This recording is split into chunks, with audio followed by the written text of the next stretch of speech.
नमस्कार विद्यार्थी मित्रांनो, क्रिएटिव्ह मॅथ्स मराठी या आपल्या यूट्यूब चॅनलमध्ये पुन्हा एकदा तुमच्या सगळ्यांचं सहर्ष स्वागत आहे। आज आपण चर्चा करतोय इयत्ता 10वी गणित भाग 1 मधलं हॉट्स प्रश्न मित्रांनो बघतोय। हॉट्स प्रश्नांच्या सीरीज मधला हा 10वा प्रश्न। पहिल्या प्रकरणातले मित्रांनो आपण काही हॉट्स प्रश्न बघितलेले आहेत आणि त्यामधला हा 10वा प्रश्न आहे। या अगोदर आपण 9 हॉट्स प्रश्न बघितलेत। असे प्रश्न बघतोय मित्रांनो जे आतापर्यंत बोर्डाच्या परीक्षेला येऊन गेले होते किंवा येणाऱ्या काळामध्ये बोर्ड परीक्षेला येऊ शकतात। त्यामुळे ही सीरीज खूप महत्त्वाची आहे। या सीरीज मधला हा 10वा प्रश्न मित्रांनो। तर जाऊयात पुढे जाण्याच्या अगोदर एक रिक्वेस्ट आहे, नवीन असाल आपल्या YouTube चॅनलवर आणि अजूनपर्यंत आपला चॅनल सबस्क्राइब नसेल केला तर आत्ताच आपला चॅनल सबस्क्राइब करा आणि त्या बाजूला असलेलं बेलचं बटन सुद्धा दाबा। प्रश्न बघा मित्रांनो काय आहे की काही रक्कम मुलांना सारखी वाटली, म्हणजे काही रक्कम असेल, पैसे असतील तर ते जे पैसे आहेत, काही रक्कम जी आहे ती मुलांना सारख्या प्रमाणामध्ये वाटलेली आहेत बरं का। सारखी वाटली म्हणजे 10 असेल तर 10 रुपये, 20 रुपये, 25 काय असेल, सर्वांना सारखे पैसे वाटलेले आहेत। जर 10 मुले जास्त असती तर प्रत्येकास 2 रुपये कमी मिळाले असते आणि जर 15 मुले कमी असती तर प्रत्येकी 6 रुपये जास्त मिळाले असते। तर एकूण रक्कम किती होती आणि ती किती मुलांना वाटली। आता या ठिकाणी मुद्दा कसा आहे माहिती आहे का, या ठिकाणी प्रश्न काय आहे की बाबा काही रक्कम जी आहे ना ती मुलांना सारख्या प्रमाणामध्ये वाटलेली आहे। आता 10 मुलं जर जास्त असती तर प्रत्येकाला 2 रुपये कमी मिळालं असतं आणि मुलं जर का कमी असती तर प्रत्येकाला 6 रुपये जास्त मिळाले। मुलांची संख्या जर कमी झाली की पैसे जास्त मिळतात आणि मुलांची संख्या जर का वाढली तर पैसे कमी मिळतील।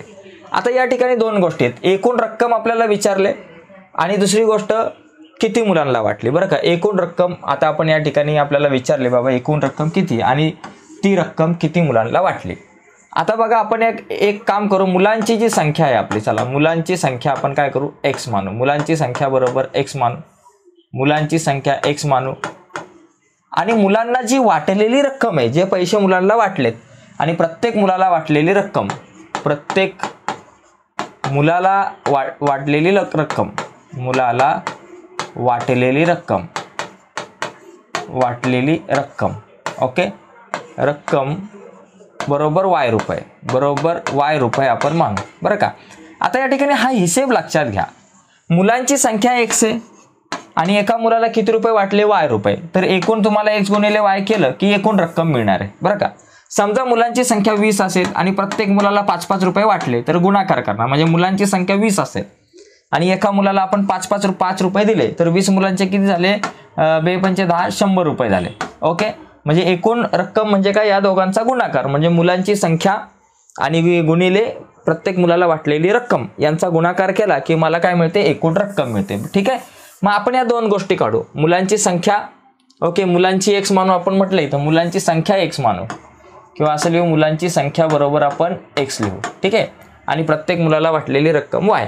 आता x गुणिले y आपल्याला काढायचं आहे आणि त्याचबरोबर ती रक्कम किती मुलांना वाटली म्हणजे x ची किंमत। आता बघा, आता अटी ज्या आहेत, पहिली अट, आता याच्यामध्ये 2 अटी दिलेल्या आहेत लक्षात घ्या, त्यातली आपण पहिली अट या ठिकाणी घेऊया। चला पहिली अट किंवा पहिल्या अटीनुसार पहिली अट बघा, जर 10 मुले जास्त असती, म्हणजे जी x मुलं आहेत त्याच्यापैकी जर का 10 मुलं जर असती जास्त ओके, तर प्रत्येक मुलाला 2 रुपये कमी मिळाले असते बरं का। मुलांची संख्या जर का 10 असती बरं का, मुलांची संख्या काय बाबा 10 असती तर प्रत्येक मुलाला किती रक्कम मिळाली असती, प्रत्येक मुलाला जी मिळालेली रक्कम आहे ती किती असती, 2 रुपये कमी मिळालं असतं।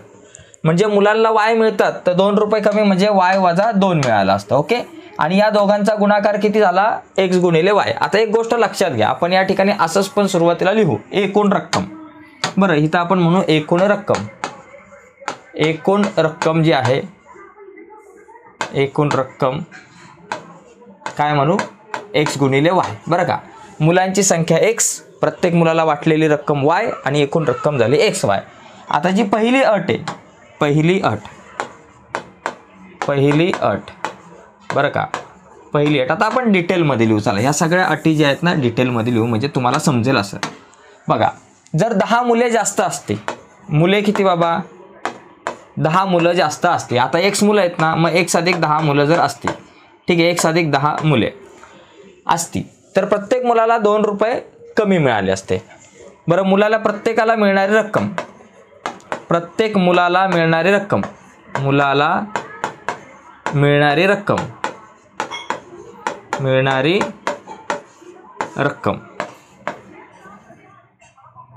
प्रत्येक मुलाला मिळणारी रक्कम. ठीक आहे, किती असते? y वजा 2 रुपये, y वजा 2 रुपये असते. बरं का, समजून घ्या. इथं काय, जर 10 मुलं जास्त असते म्हणजे जी x मुलं आहे त्याच्याऐवजी x अधिक 10 मुलं असते जास्त, तर प्रत्येक मुलाला 2 रुपये कमी मिळाले असते, म्हणजे y वजा 2 रुपये मिळाले असते. म्हणजे प्रत्येक मुलाला आपण y रुपये वाटले त्याच्यापेक्षा 2 रुपये कमी मिळाले असते. आता या दोघांचा गुणाकार काय होणार आहे? रक्कम आपली x गुणिले y एवढीच आहे, ती काय वाढणार नाही, ती कमी होणार नाही.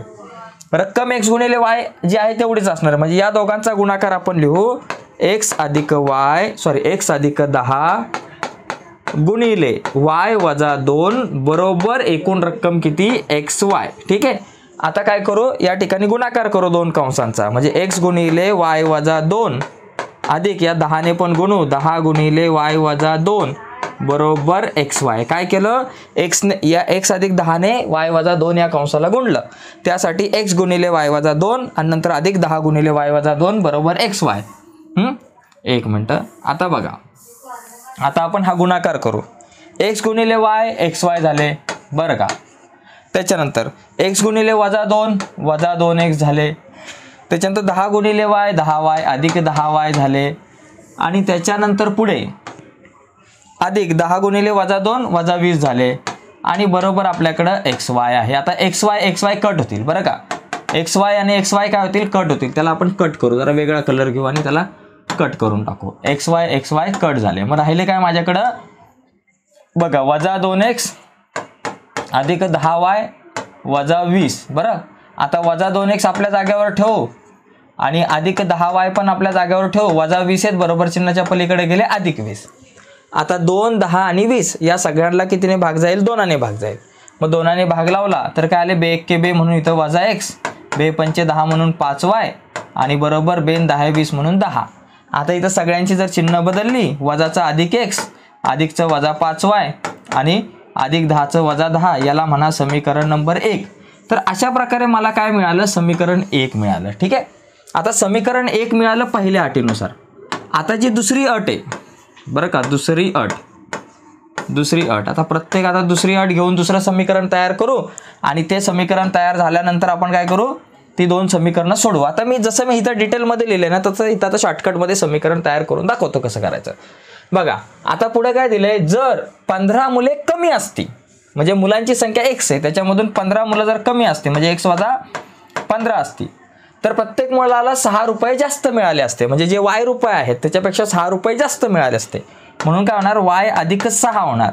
आणि या दोघांचा गुणाकार किती? मुलांची संख्या गुणिले प्रत्येक मुलाला मिळणारी रक्कम, हा गुणाकार केला की x गुणिले y मिळतो. बरं का, इथं जसं मी डिटेलमध्ये लिहून समीकरण बनवलंय तसं इथं डायरेक्ट बनवलं, ते तुम्ही जरा समजून घ्या. आता या ठिकाणी एका कंसाने दुसऱ्या कंसाला गुणू. पहिलं x गुणिले y अधिक 6 ला गुणू आणि नंतर वजा 15 गुणिले y अधिक 6 करू. ठीक आहे, आणि बरोबर आपले xy. आता x गुणिले y xy अधिक 6 गुणिले x 6x वजा 15 गुणिले y 15y आणि नंतर वजा 15 सक 90 बरोबर xy.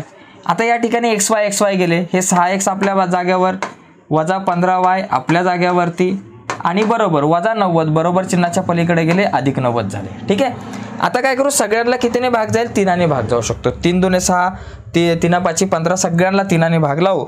मग काय होईल? 3 दुने 6 म्हणून 2x वजा त्याच्यानंतर 15 3 5 15 म्हणून वजा 5y आणि 3 त्रिक 90 म्हणून 30, याला म्हणू समीकरण नंबर 2. ओके, अशा प्रकारे 2 समीकरणं मिळाली आपल्याला. पहिलं समीकरण काय? x वजा 5y बरोबर वजा 10 आणि इथं 2x वजा 5y बरोबर वजा 30. आता या 2 समीकरणामध्ये 5y समान आहे, तो कट होईल. केव्हा कट होईल? ज्यावेळेस या 2 समीकरणांची वजाबाकी करू तेव्हा. मग आता काय करू? समीकरण 2 मधून समीकरण 1 वजा करू. मग इथं लिहू समीकरण 2 वजा समीकरण 1 करू, किंवा 1 वजा 2 केलं तरी चालेल. ठीक आहे, यस. आता या ठिकाणी समीकरण 2 काय? 2x वजा 5y बरोबर 30 आणि वजा x वजा 5y बरोबर वजा 10. वजा बाकी करत असताना खालची चिन्ह बदलतात.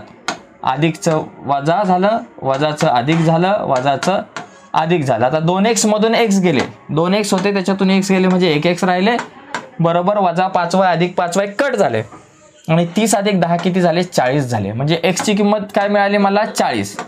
एक्सची किंमत 40 मिळाली. एक्सची किंमत म्हणजे काय, मुलांची संख्या, म्हणजे एकूण मुले किती, मुलांची संख्या आपल्याकडे 40 आहे. आता एकूण रक्कम किती होती ते आपल्याला काढायचं आहे. मग एकूण रक्कम म्हणजे काय, एक्स गुणिले वाय, म्हणजे मला त्याच्या आधी कशाची किंमत काढावी लागणार आहे, वायची किंमत काढावी लागणार आहे. वायची किंमत काढण्यासाठी ही जी एक्सची किंमत आहे तिला समीकरण 1 किंवा 2 मध्ये ठेवावं लागेल, बरोबर. मग इथं लिहू एक्स बरोबर 40, ही किंमत समीकरण 1 मध्ये ठेवू, ही किंमत समीकरण 1 मध्ये ठेवू. 2 मध्ये ठेवली तरी चालेल, आपण 1 मध्ये ठेवू. ओके. आता समीकरण 1 काय बाबा माझ्याकडं, एक्स वजा 5y बरोबर वजा 10, एक्स वजा 5y बरोबर वजा 10, एक्सची किंमत 40 वजा 5y बरोबर वजा 10, वजा 5y आपल्या जाग्यावर वजा 10 आपल्या जाग्यावर, अधिक 40 बरोबर चिन्हाच्या पलीकडे गेले वजा 40, वजा 5y बरोबर वजा वजा अधिक 40 आणि 10 50 झाले.